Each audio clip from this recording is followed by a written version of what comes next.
July 21st, 2014.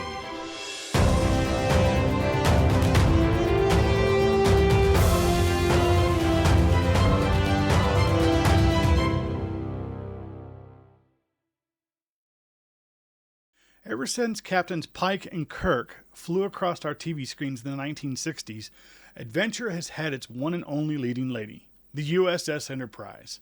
To date, there have been 11 ships to bear that name all across the Star Trek multiverse. From Matt Jeffries' OG Connie to the Sovereign class of the TNG movies, we love her like she's our own. Let's find out which ones they are. This is Treknicity.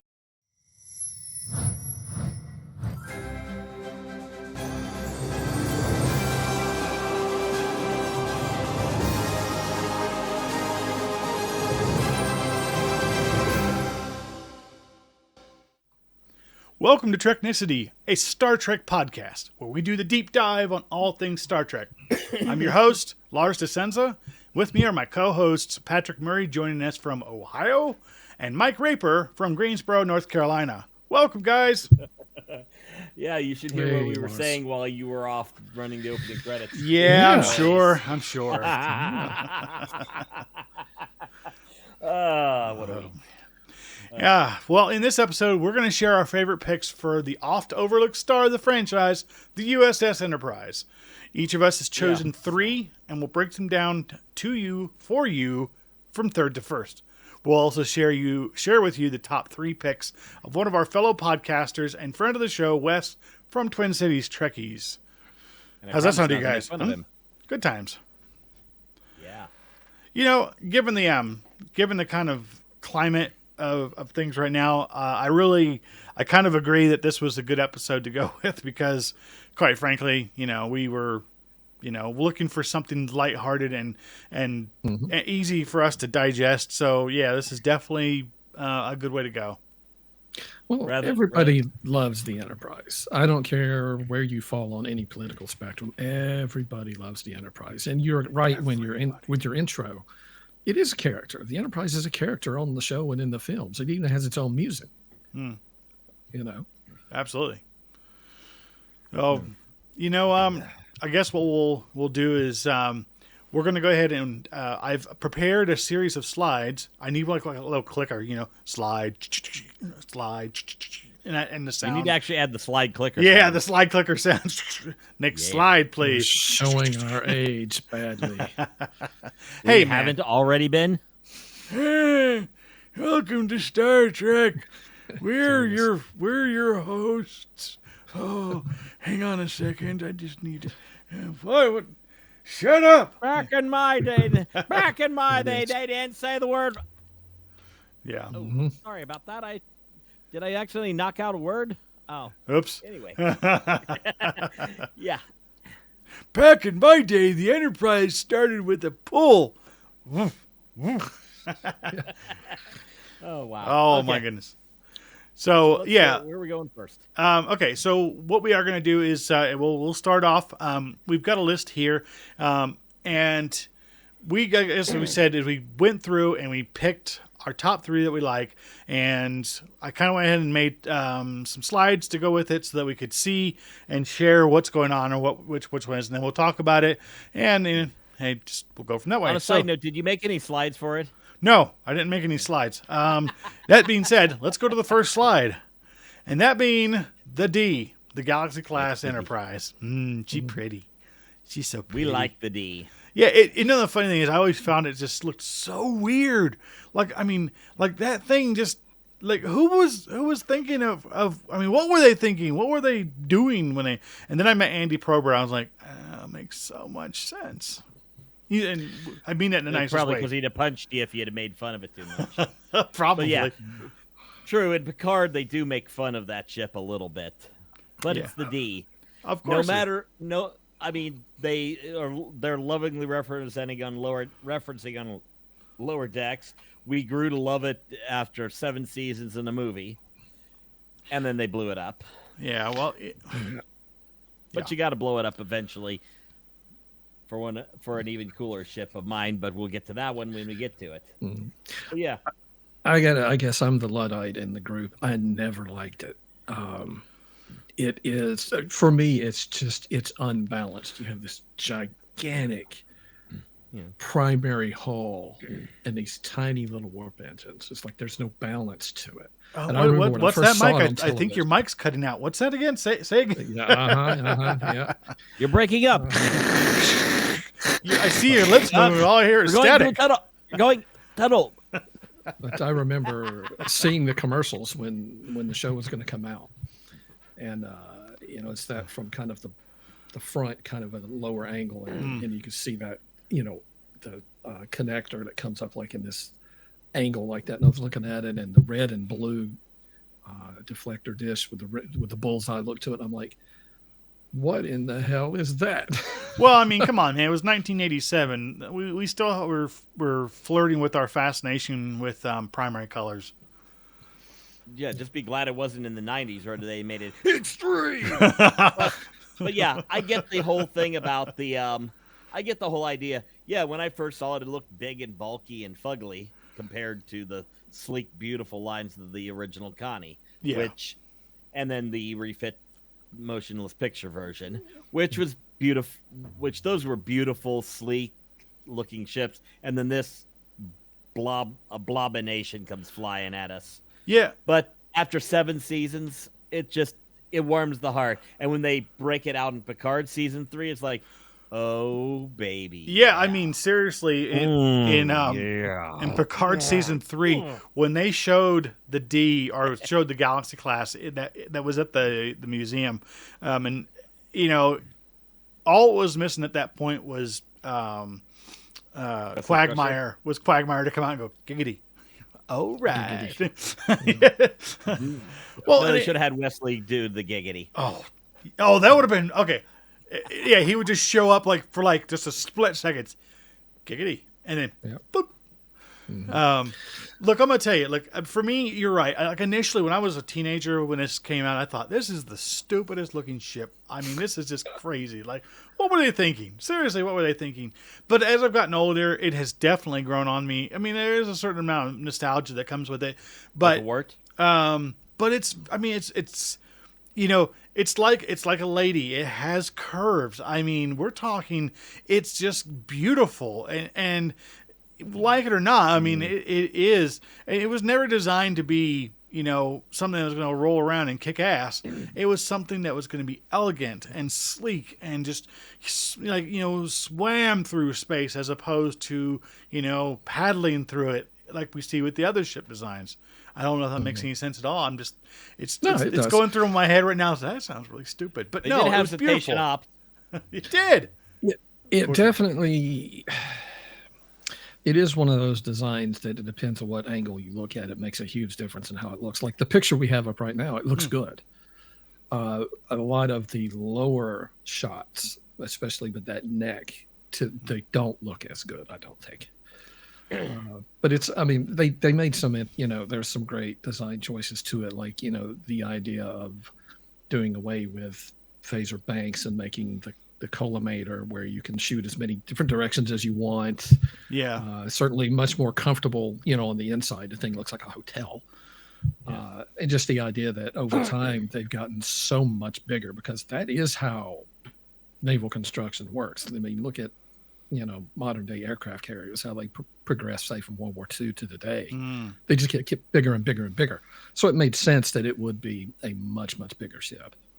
Yeah. Also, I mean, you think about, crew complement on the original Connie. I think it was just like 400 people, and depending on what source you look at, the Galaxy class has anywhere from 1,000 to 1,200 complement. Now, sure, a good portion of that are families because this was supposed to be a very long haul exploration cruiser. So they figured it would be easier for crew members to be out in the middle of nowhere for a very long time if they had their families with them. So it makes a little sense. Great idea. 1,000 people on the Enterprise, its sister ship, the Yamato. Oh, what happened to that ship? Nothing ever happened to that at all. Nothing. Or whatever the ship was, whatever the Galaxy class they took into the Gamma Quadrant in the one episode. Oh, that's the Odyssey. Yeah, the Odyssey. And all those families on that ship. one would assume going into a mission like that, they took the families off. I would certainly hope so. Yeah. Okay.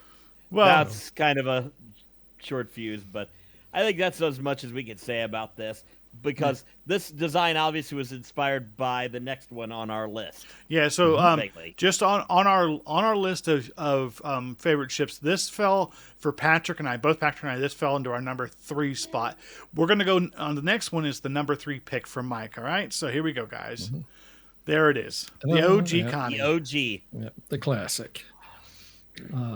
It's it gets it has a special place for me because it is the one that I grew up on. It was the first one I saw. I'll be the first one to admit it has some dated elements to it, especially the actual radar dish sticking on the front. But there is it does have a balance to it, especially when you look at it from the side, that the saucer and the engines are approximately the same length and they stick out from the hull about the same difference. It just looks very balanced. And again, it's the one I grew up on. This is the one when I was a kid that it was the only one around, and it was so cool because there wasn't anything like this. Everything else was a rocket, like Buck Rogers, right? They had rockets. True. And then you come along with this thing, and it's like there's not a rocket on here. So yeah, it's still one that's always had a soft spot for. And I love in the remastered effects for the series that they stay true to the look of it, but it just moves more smoothly, and it looks better. Yeah, the thing for me, I mean, don't get me wrong, I love the design. It is nice. It's not my top 3, but I do love it. The only thing that really ever got me was, and if you go back, and I'm sure they probably corrected it in the remastered versions, but in the original versions, and it also, you can see it clearly, because recently the actual shooting model was discovered, and it was handed over to Rod Roddenberry, Gene's son. Yeah, the 3-foot model. Yeah, but when you look at it, if you look at the nacelles, the engines themselves have kind of like they're drooping, like they're certainly not straight. Like when you see it, when you look at the picture we got on the screen right now, those engines they're parallel to both the secondary hull and the primary hull. Mm-hmm. Okay, but for some reason, and then, again, you can see that in the shooting model, those engines just look like they were drooping back, like man, they got sad.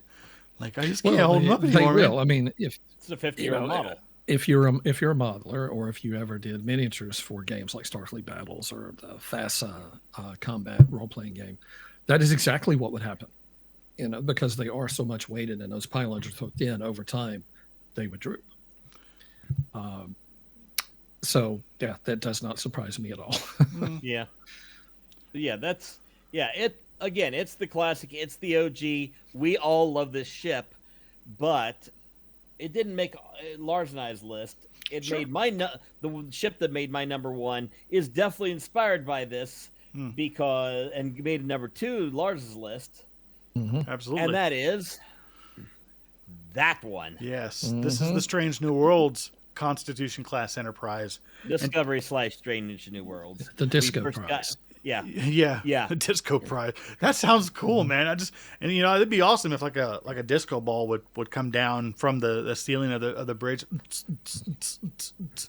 But yeah, the thing that really differentiates this one is that because it is a 21st century digitally built ship, they did 2 things. One, they tried to stay as close in basic form to make it look as like the original as possible, but update the graphics, the lighting, the everything on it. Yeah. And you get a much more lived in real ship. And because of digital technology, you could put somebody standing in the middle of the second C and zoom in on them. Yeah. Versus having to shoot one side of the model and then have to be able to flip it and then flip it in post because you can't shoot the other side because that's where all the wires go in. Yeah, fair enough. Yeah. So yeah, it is. This one almost made my list. The only reason it didn't is because it is supposed to actually be the same ship. And I was like, no, I gotta go with the original. But I do like this design. It does retain a lot of the feel of the original, but it also, because especially the way the nacelle pylons are shaped, it does look like this would more naturally evolve into the one from the motion picture. Yeah, because it has this one has the sweep versus the original that are straight pylons. Yeah. The only thing about this one I find a little odd is that big bank of lights on the top of the primary hull. Because they're not windows, they're actual lights, and I'm like, do you really need those? Well, it's dark in space, man. You gotta read that NCC 1701. Yeah, make sure That's that right, you man. can see that. Everybody gotta see that, And it was, and before we started recording, there was something I was gonna say to you, a question about starship design that I wanted you to bring up to the person that we're going to be interviewing, and that is ask him how he feels about on the Abrams Trek Enterprise the little cannons that come out that they use to shoot the torpedoes and stuff. Just ask him how he feels about that. And we'll crap on that ship later. Yeah, and then while you're doing that, Patrick and I are just going to hide. I can't believe Let me ask. I can't believe he would like them any better than I do. No, definitely. So let's keep talking about good ships. Yeah. So this, I just want to say, one thing I really do like about this version of the Constitution class is everything does feel like it belongs together. It doesn't look like it was assembled from different pieces. It looks very, very put together, but it feels like it all belongs. And to me, that's really important. It's really important for that aesthetic. Yeah, and it does include the elements to that reflect back to the original show, but also the things we see in more modern shows, like just one little thing, the engines. You've got the little glowing, spinning nacelle caps, just like the original did, but you've got that blue glow on the inside that the more modern ships had that they couldn't do with the original one. This is, I think, if you could go all the way back, if Gene Roddenberry had this kind of technology, this is what he wanted to have. Yeah, which is why it's on my list and the original ship isn't, simply because of the beautiful visual elements that 50 years of advancement from the original series really brings. In fact, in Star Trek Online, this is the ship that I primarily go with. Because it's also got fighters and it's a really kick-ass ship, and I just tear through things. I think if Gene was still with us today, he would absolutely be in love with this version of the Enterprise. What do we say about the Kurtzman era? Well, yeah, let's not talk about that. Or even DS9, where it went. Yeah. Oh, yeah. No, man. Literally everything. I don't think DS9 would have ever happened if Gene was still with us today. So there is that. So fair enough. So what we're gonna do is we're gonna move on to another design of the Enterprise, which in a way I feel is kind of a midway between the OG and the D, and I'll bring that up now. This is one of Mike's picks. And this was my number 2. Yep. And this is the Ambassador class Enterprise, as you can see it here from yesterday's Enterprise. I mean, it doesn't show up all that often.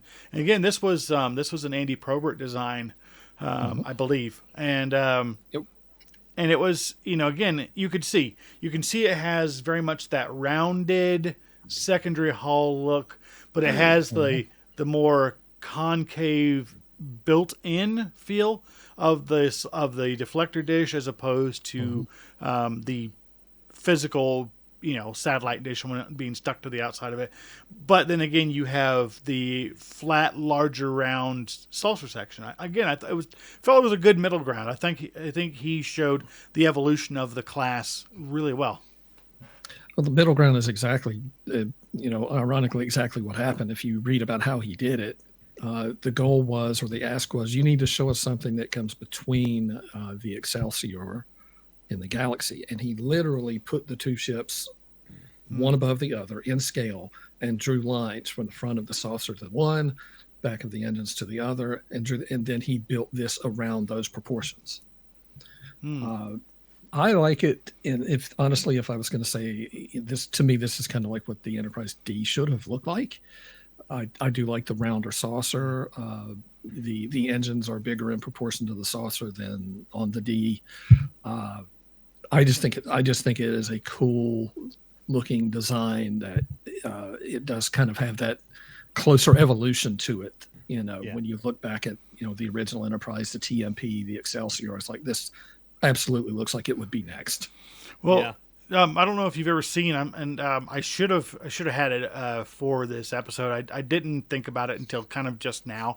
I don't think this was the original design of the Ambassador class. It was not. There was a concept piece, and that secondary hull did look a lot closer to the D's secondary hull than this one does. It did. But the engines looked different as well. They were a little flatter and a little smaller. Yeah. But this final version, I think, is really, really slick, and it does show that good evolution. Yeah, that's pretty much what I can pretty much agree with that. I mean, yeah, when she popped out of the anomaly in front of the D, it's like, I see where they're going. Let's take some elements of the original ship, the original Connie, and draw it in between, and there's your ship. Yeah. It feels like a ship that's in between. And yeah, I wish we could have had more of it, or they could have broken out the Ambassador class as still an active ship in Starfleet. Yeah, absolutely. One of the other podcasts that I still listen to this day. This is actually, I know I tell everybody this I probably said it ad nauseum, but the podcast that brought me back to Star Trek after being away from it for a couple of years, their actual play podcast called The Starship Tempest is actually based on a Ambassador class starship. So it's kind of neat. They even say this game is set between the periods of Kirk and Picard. So it's a perfect perfect middle ground for it, and it's so much fun to see. So like you're learning a lot more about it. So I guess it's kind of, for me, a little bit being able to get to see a little bit more of that ship, but I just really wish we'd see it more on screen. Yeah, I wish they had made a digital model and used it, especially in some of the big fleet scenes that you see in DS9, toward the end of the ride. I mean, you see everything else. It's like, throw a couple of these in there. Yeah, she's a handsome lady. Yes, she is. Now, speaking of handsome ladies, I want to show you the next one. Now, this one ended up on both my list and Patrick's list, but just in different orders. For me, it was For me, it was number 1. For Patrick, it was number 2. So number 1, order to take a number 2. All right, that one being, that's right, the Sovereign class. Look at that baby. Yep. I mean, again, this kind of takes that, like the swept back version of it, but the thing is so big. I mean, it's huge. Can you imagine what it would look like if they had done a straight pylons? The warp engines would have almost been in front of the saucer section. I mean, wow. This ship is insanely beautiful. It is, and it was built to show on theater screens at that aspect ratio. One of the reasons that they actually didn't use the D and got rid of it was it didn't work well on the screen. So they needed something that was longer and shorter, and I think they hit it out of the damn park with that one. Yeah, it's sexy. We only got 3 movies with her, but every moment that lady was on screen, she was awesome. Oh yeah, I mean, it was just massive, and it was just so beautiful. Every part of the ship we saw, both inside and outside, to me was just sexy. Yeah, it compared to the D, again, I'm not trying to bash the D, but the D is an exploration ship. You look at this one, it's like, this is a battleship. It looks long and lethal, and it's, this is like, I would not mess with this if I was in any other ship. It was built to kick ass and chew dilithium. and they're all out of dilithium. Oh, I'm glad somebody went there with that one. Man, I always go there. It's but just, I do like the aesthetics of the balance. Again, that you've got the longer saucer instead of being wider, it's longer, and the engines are longer, so to me it flows better. It's a beautiful ship. Yeah, it definitely feels like it would slipstream through space, as opposed to kind of slicing its way through with the D with that that side, the wide, ultra wide saucer section. This one's like it just cuts right through. It's like butter. It goes through space like butter. But not through Romulan ships in really horrid movies. Yeah, that never. That's like and it goes crunch. Yeah, it's barely like. I mean, that was barely a movie, which just goes to show how bad Star Trek Into Darkness is. If Nemesis still gets acknowledged as a movie. What movie are you talking about? I know of no movie by that name. There's no movie by that name that exists. Those were called fan fiction. We don't acknowledge those. Yeah, we don't. Yeah. The two Abrams movies, I acknowledge both of them, Star Trek and Star Trek Beyond. Those are the two movies. That's it. Anyways, we could go down a rabbit hole in this one. They were fun romps. Yeah. But we'll go down that rabbit hole in a little bit, I'm sure. One of the design elements I really liked about this is the first one, and it's the only one that has no connector. It's the saucer and the secondary hull are part right together, and it just makes it look more sturdy. It's more sturdy. It's like there is no weak spot to shoot it. Like this. Exactly. It's exactly it. That's what they were going for.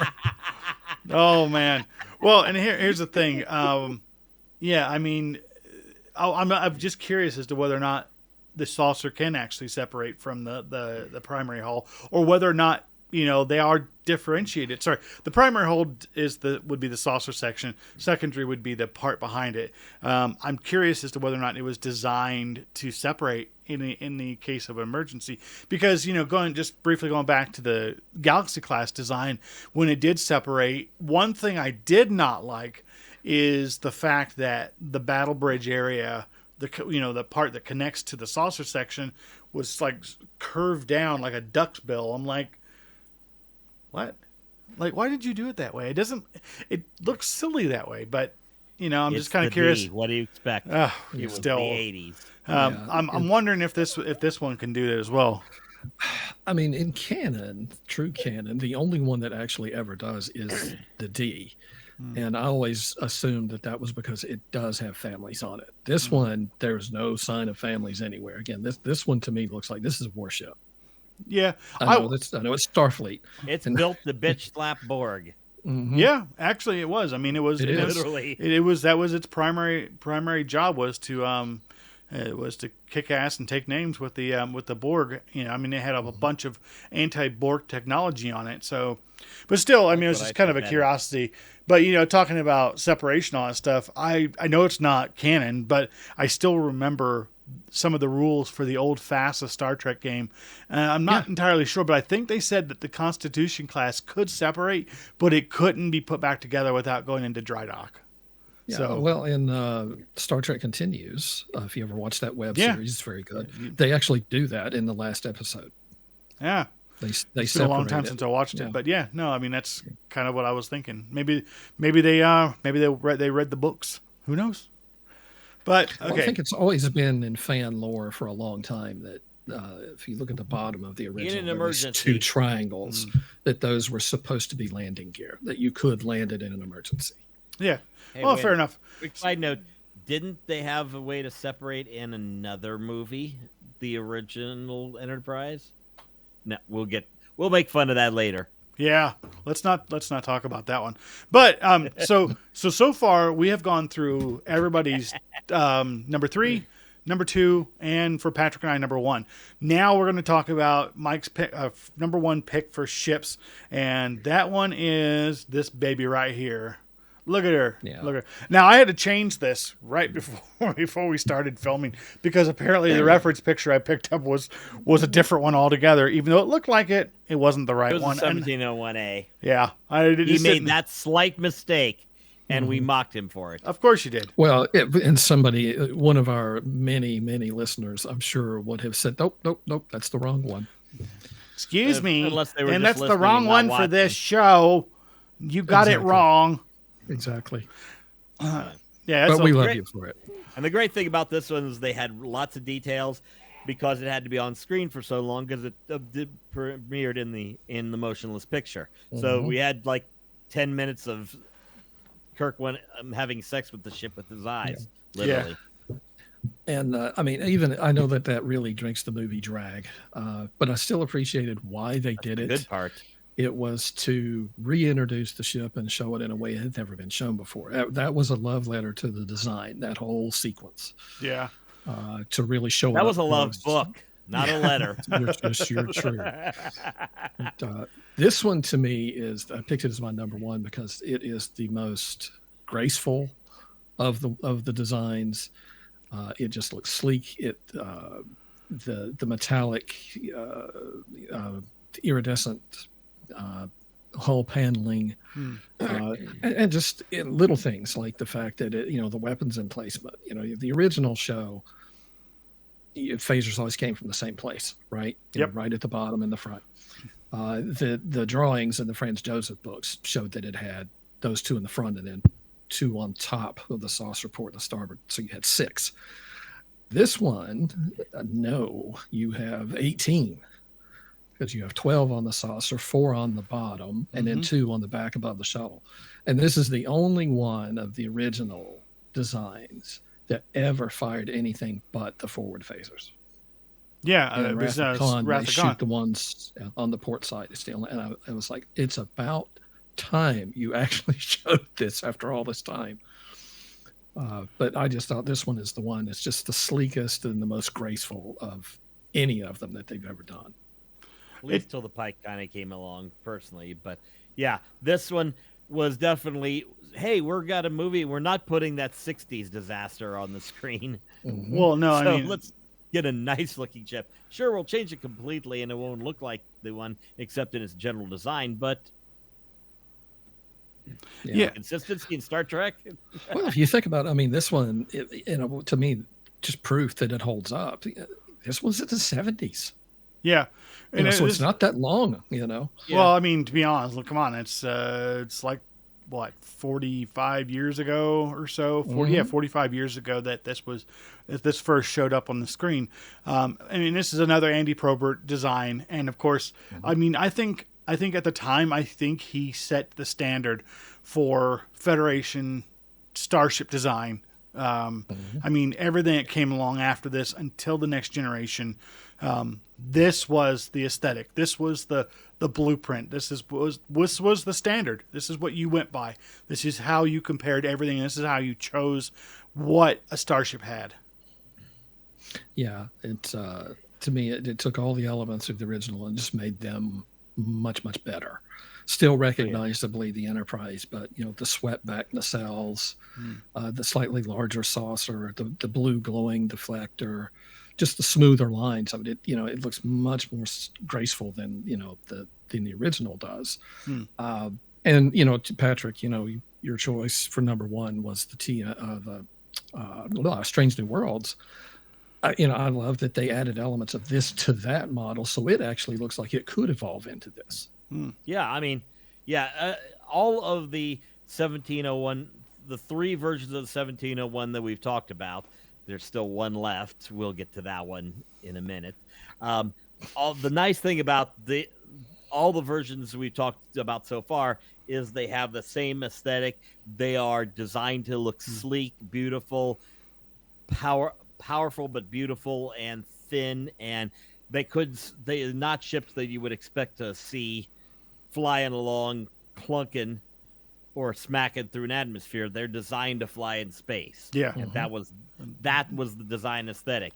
And that's carried through even with the D. It carried through the other ships, the others we've talked about, all the Star Trek ships until I think the Defiance, the first one that really breaks that mold of what a Federation ship looks like, and broke it in a big way.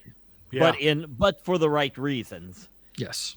So yeah, and if you're one of the people listening to this podcast, we're actually going to do an episode that is dedicated specifically to the rules of starship design. So if you're into that sort of thing, be on just the hang lookout on. for it. We're going to get there.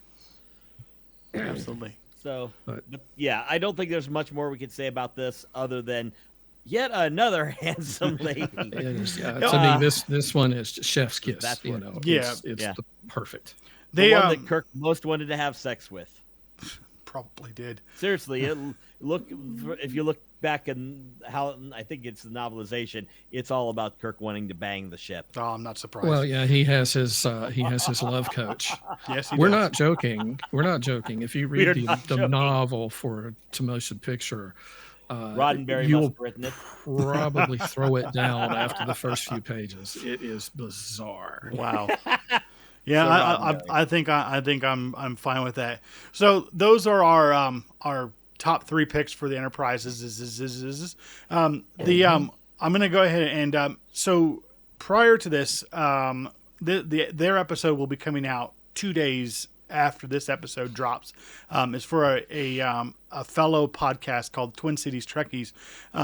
The host of that, I was talking to him. I went onto his show. We talked about Lower Decks, and I kind of let him know what the next episode for Treknicity is going to be, and he got really excited. He's like, "Oh, can I give you my top 3?" I'm like, "Sure, why not?" And he's like, "Would you put them on the show?" I'm like, I don't see why not. So what I did is I went ahead and put them all together.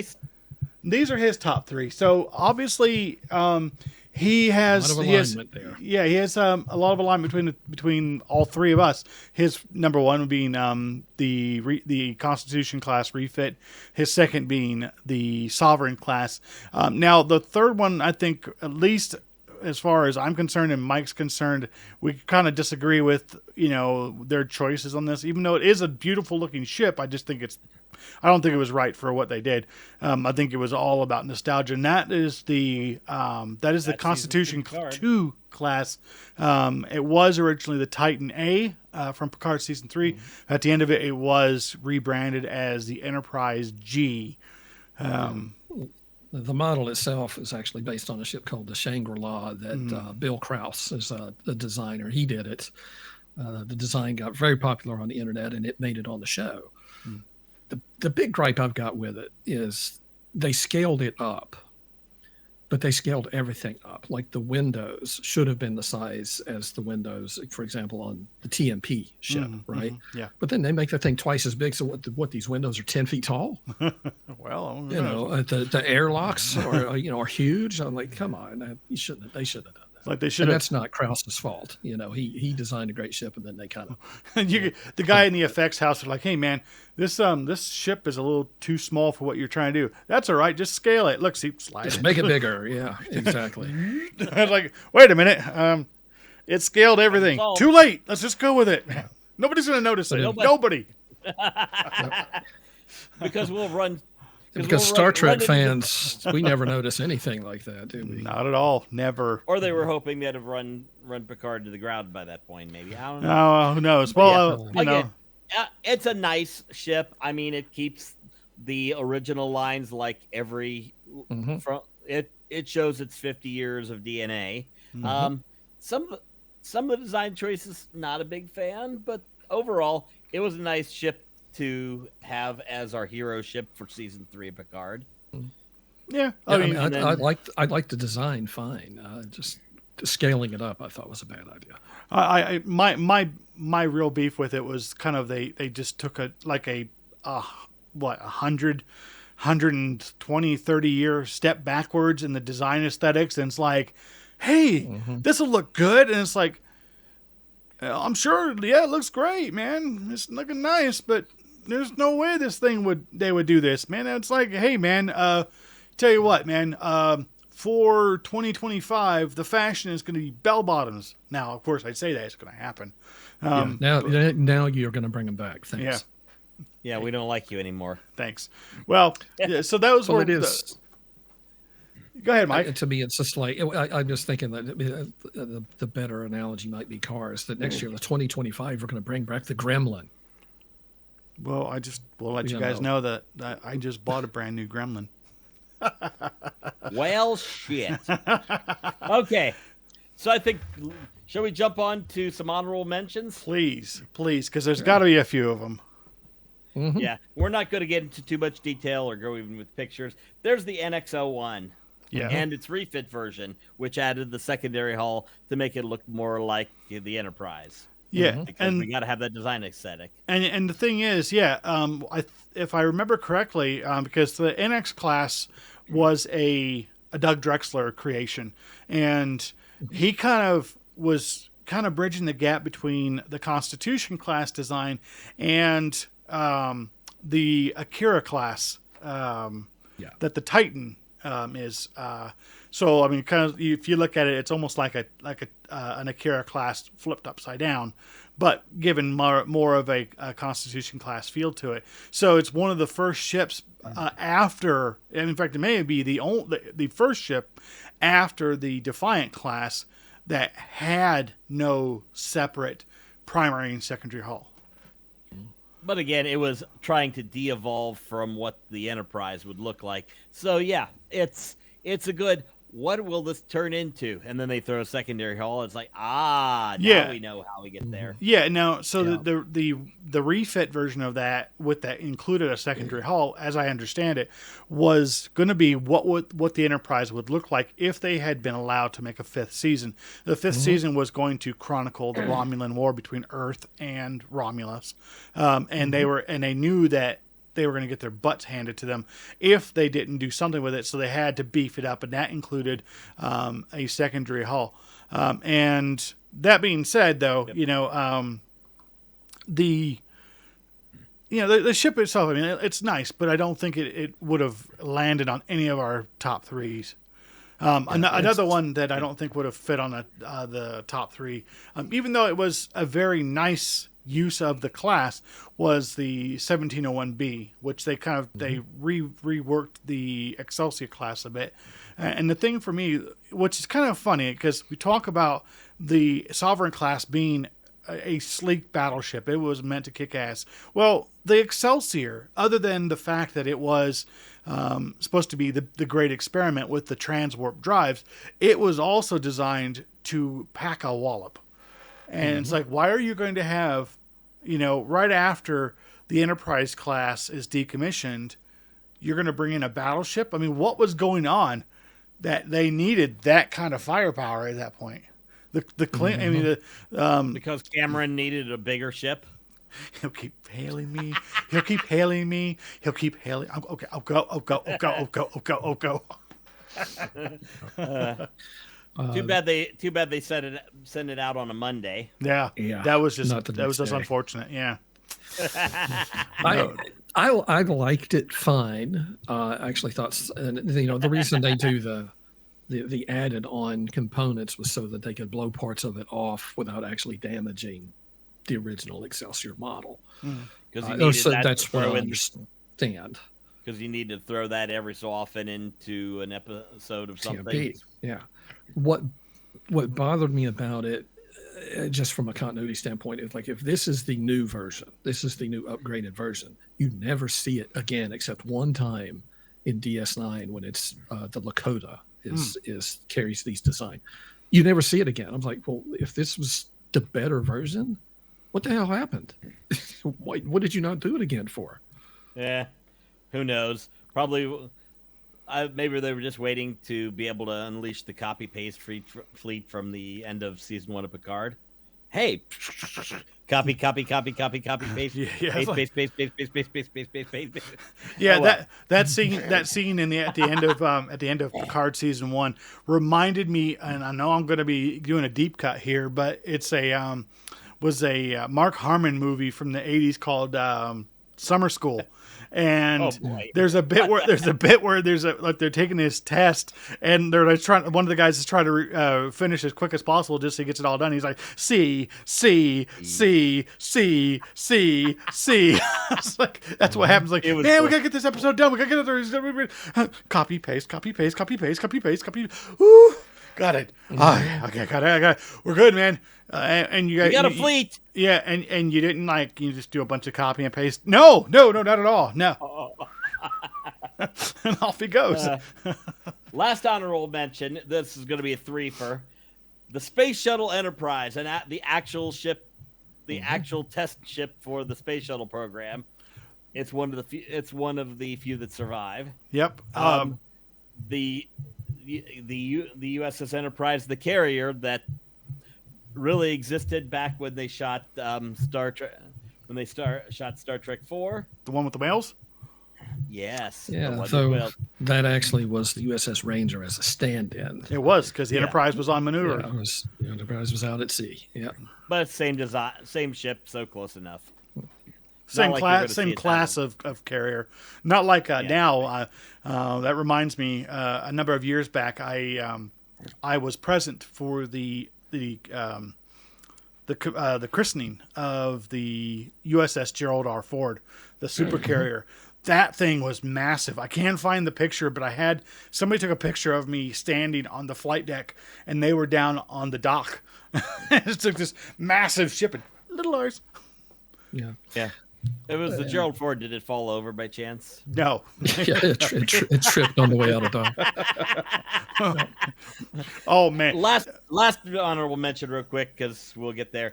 That sailing ship they had in Generations that Data dropped. Enterprise spelled with a Z.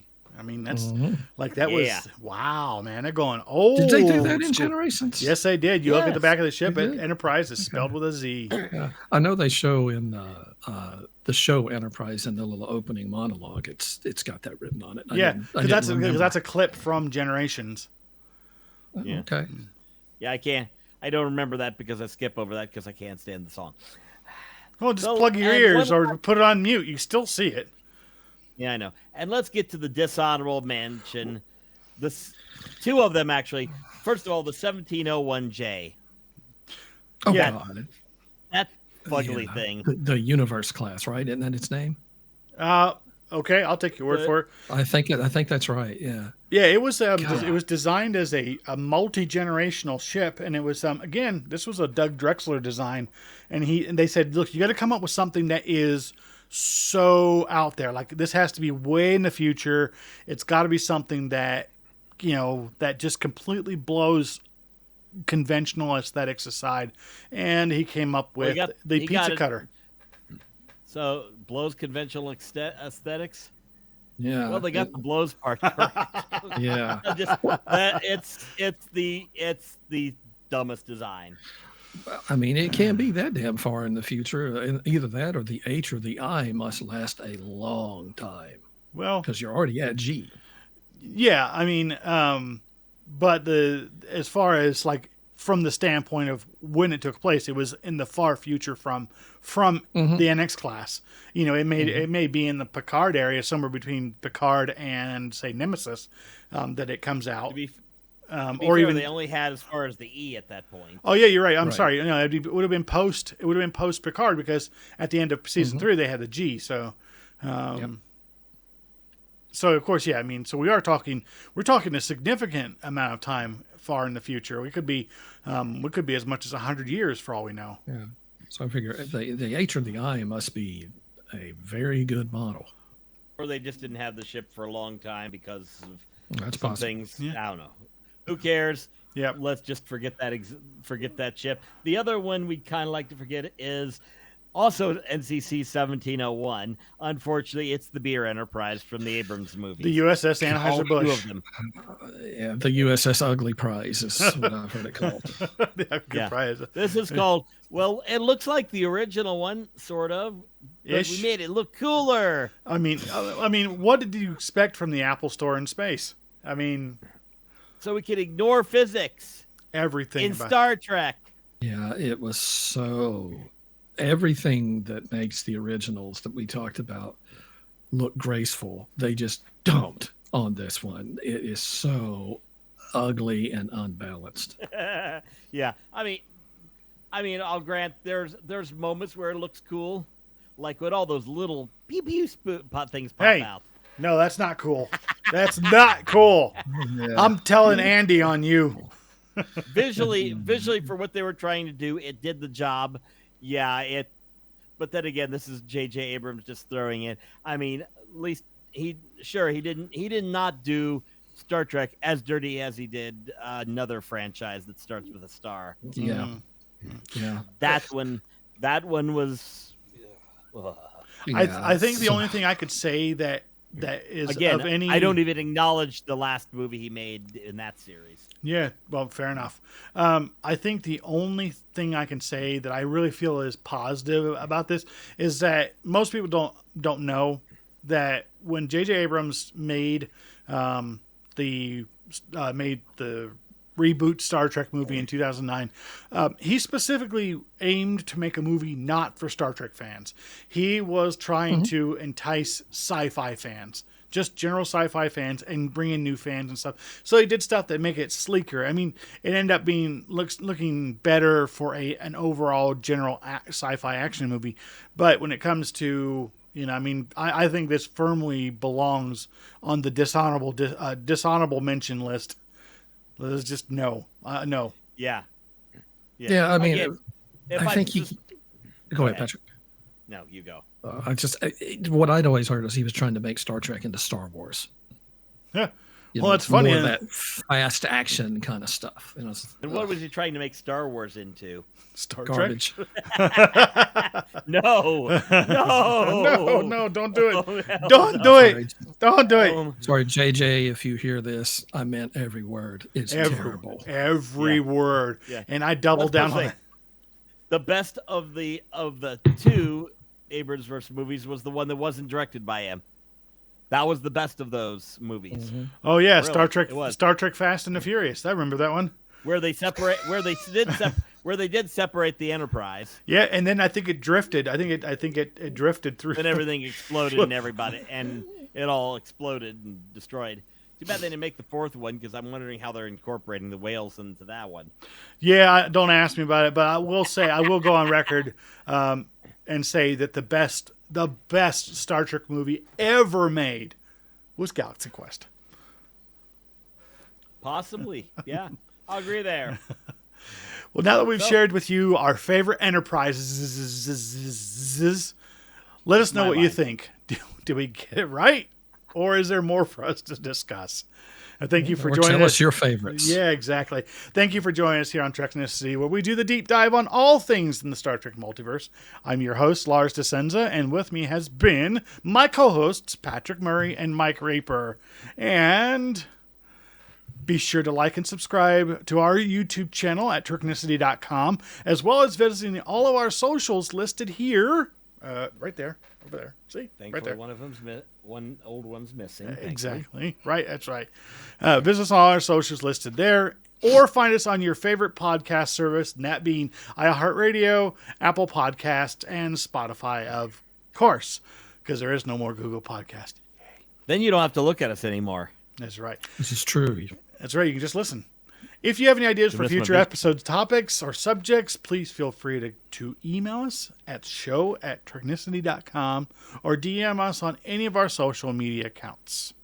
And there we go. And as always, my friends, remember to rock out what you spock out. And we will see you next time.